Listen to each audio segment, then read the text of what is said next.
Hi, my name is Emily Terpak and I'm a realtor in Philadelphia and the surrounding suburbs in Pennsylvania and South Jersey. This video is going to be broken up into two parts. This first part will get you started with a lot of the upfront things that you'll need to consider as you switch your home into a rental. The first step to renting your home out is to see if you need to apply for a rental license in your town or city. You might also want to ask your accountant or attorney if you should put the home in an LLC or another entity to best protect yourself.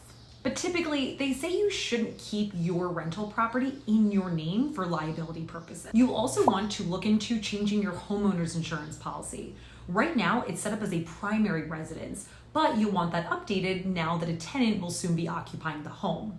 You will also want to ask the tenant if they have renter's insurance to cover their personal property and liability, and this is usually outlined in a typical lease. Your township or city might also require an inspection of the property before you rent it out. It's usually pretty straightforward and focused on safety issues like smoke and carbon monoxide detectors and possibly handrails along stairwells and things like that. And if your property was built before 1978, your township or city might require a lead paint test, so look into both of those. The next step to renting your home out is to figure out the amount of rent you should charge. For this, I always say you should look at comparable homes that have rented out in the area recently, as well as what is currently on the market, aka your competition. But again, it is important to see what things have actually rented out for, because it's not illegal for someone to overprice their home. You might see a similar house to yours in your area on the market for $2,000, but when you look at places that have actually rented out to a tenant, you see that they went for more like $1,800 a month. And then you see that the $2,000 a month home has been on the market for 126 days. So maybe that's not the right price. In addition to price, think about how you want the tenant to handle paying the utilities. It's usually pretty easy to have the tenant switch the gas and electric in their name. But if your water is public and not private, the tenant will not be able to put it in their name since they do not own the home. The workaround to this is to keep the water in your name and charge the tenant a flat fee for the utility. You can also keep all of the bills in your name and back bill the tenant, but this can get sticky, especially if the bill comes in after their lease has ended and now you're tracking them down.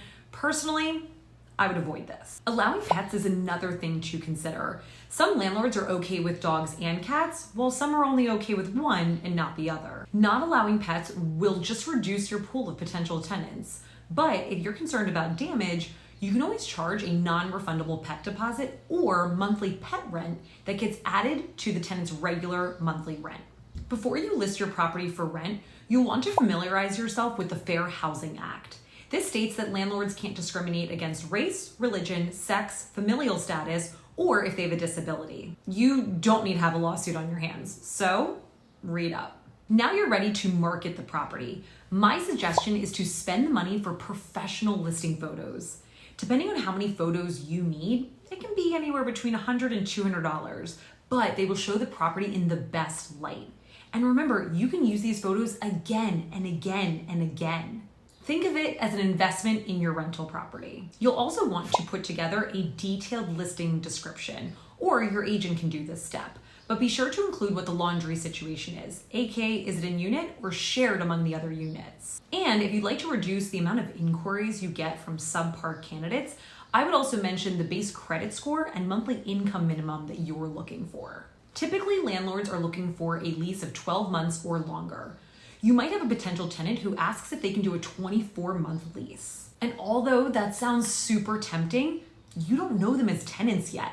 They could be late making their payments or call you about every little thing that's wrong with the house. The next question to think about when they're signing the lease is whether the lease will go month to month after 1 year or if it will renew for another 1 year term. If you're okay with switching to month after 1 year, you could always request certain blackout months. These are months that the tenant can't terminate their lease during. It will depend on your market and your region, but typically November and December are difficult months to find a tenant. So if you can avoid tenants canceling their lease during that time, that would be super advantageous. And before we head into part 2 of this video, I wanted to take a minute to talk about whether or not you should hire a property manager. The cost of this is usually anywhere between 8 and 12% of the monthly rent. So if your rent is $2,000 a month, expect to pay anywhere between $160 and $240 a month. This will absolutely eat into your profit, but it could save you some time and some headaches. Some people will say, well, I don't want to be woken up at 2 a.m. because of a toilet leak. However, some of these property management companies are not 24/7. The tenant has to log their repair request into the portal, which wouldn't happen until the next day anyway. But sometimes communicating with the tenant isn't everyone's strong suit. It's a business. So if you're one of those people who would start to bend the rules for a tenant and maybe get lax on them paying their rent on time because you know that they just had a baby, then maybe a property management company is the right move. Because sometimes when you give someone an inch, they'll take a mile. And again, this is a business and you need to protect it. Now, here is a link to watch part 2 of this video where I will talk about what should go into a lease.